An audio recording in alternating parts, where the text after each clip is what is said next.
3번 소환 다음은 부인 정경심 교수에 대해서 세 차례 소환이 있었고 검찰은 이번 주 안에 구속영장을 청구할 방침입니다. 그런데 정경심 교수의 구속영장 청구에 앞서서 조 장관의 모친과 관련된 혐의도 오늘 드러났습니다. 함께 보시죠.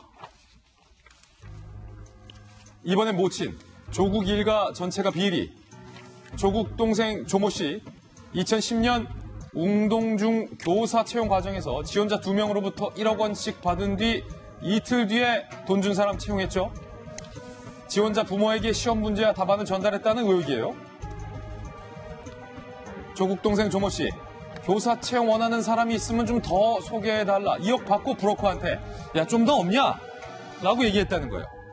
배임수재 혐의로 구속영장 청구 기각됐죠.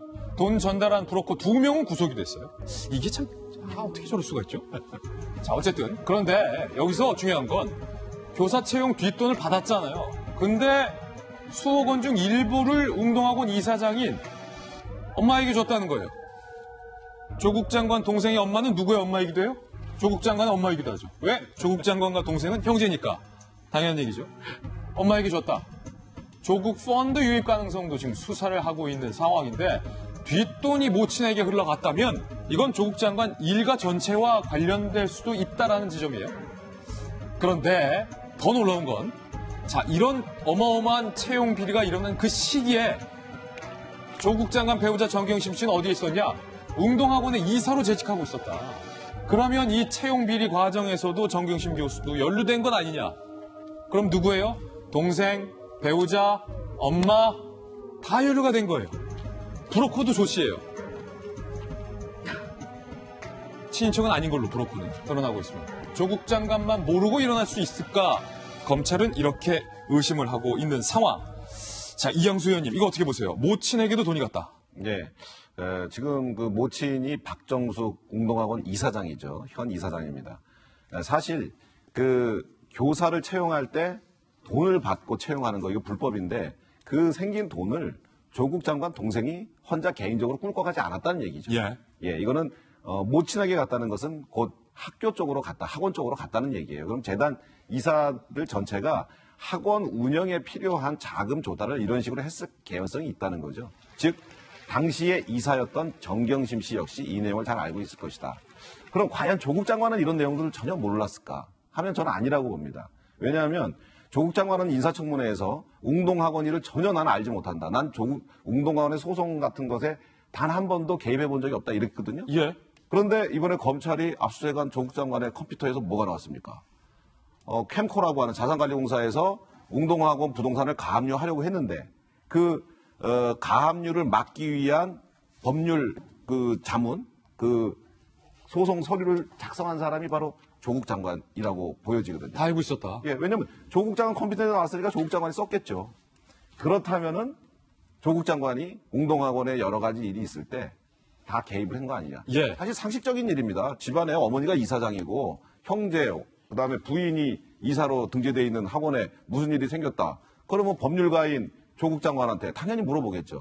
그런데 그냥 계속 모른다고만 일관하고 있었는데 이번에 어머니한테 자금이 흘러간 정황이 생기면서 이것은 웅동학원 이사진을 구성하고 있는 조국 장관 가족들이 전체적으로 다 개입돼 있다라는 합리적 의심이 저는 듭니다. 자, 김건상 검사님. 자, 보세요. 동생이 돈 받았어요. 교사 채용하는 대가로. 근데 엄마한테 줬대요. 그런데 형수, 조 장관의 부인이 이사로 있어요. 그러면 엄마와 형수는 이 채용 비리에 연계됐다고 보는 것이 상식적입니까?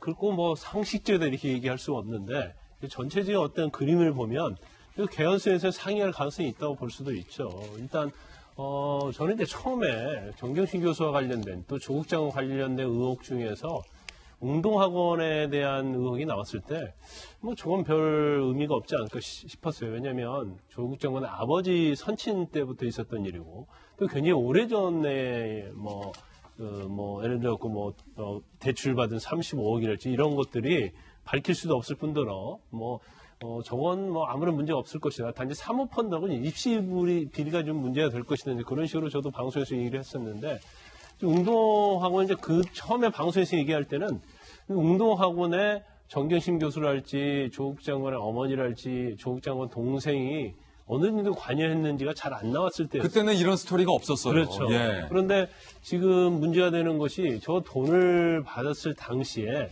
조국 장관 동생 조모 씨가 사무국장을 하고 있었고요. 그다음에 정경심 교수가 이사를 하고 있었고 또 조국 장관의 어머니가 이사장을 하고 있었단 말이에요.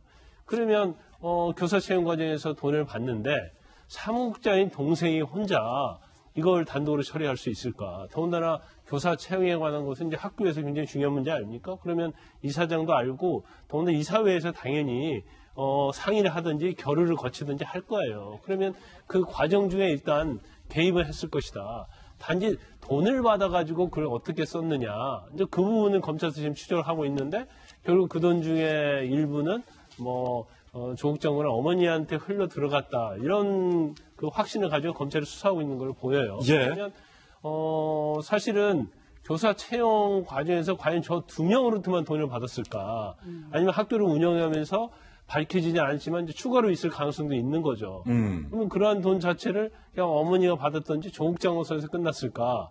이 부분에 대해서 이제 검찰은 이 돈이 좀 정경심 교수로 흘러 들어가서 사모펀드에 투자하는데도 들어갔지 않았느냐. 사모펀드까지? 예. 그 부분을 지금 검찰에서 추적을 하고 있는 걸로 보여요. 그렇다면 김관삼 변호사님 말대로라면 검찰은 웅동학원 돈을 조국 장관 부부가 쌈짓돈처럼 썼다라는 걸 검찰이 의심하고 있다는 거군요. 근데 쌈짓돈까지는 그렇게까지 생각하고 있지 않은 것 같고. 사모펀드에 들어갔다면서요? 아니, 사모펀드 들어간 게 아니냐.